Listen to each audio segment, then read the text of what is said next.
Friends, ఈరోజైతే పుదీనా పచ్చడి అండి. పుదీనా, కరివేపాకు, అంటే ఎక్కువ కరివేపాకు వేసుకోవాలండి, కొత్తిమీర, వెల్లుల్లి రమ్మలు, పండుమిర్చి, టమాటాలు, ఉప్పు, చింతపండు. ఇది పోపు. ఇప్పుడు ఫ్రై చేసుకుందామా మరి అన్నీ కలిపి. కరివేపాకు కూడా వేసుకుంటే మంచి టేస్టీ వస్తుందండి. కొద్దిగా ఎక్కువ వేసుకోవాలి, పోపులాగా కాదండి. ఆయిల్ వేడెక్కుతుంది, పోపు వేపి తీసుకుందాం. వేగిపోయింది, పోపు తీసుకుందామండి. ఇప్పుడు పుదీనా వేసుకుందాం, కొత్తిమీర వేసుకుందాం, కరివేపాకుని కూడా వేసుకుందామండి. బాగా ఫ్రై చేద్దాం.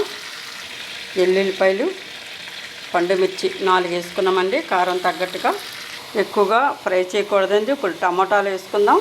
టమాటాలు ఉప్పు వేసుకున్నాం కదా, ఇప్పుడు చింతపండుని కూడా వేసుకుందాం.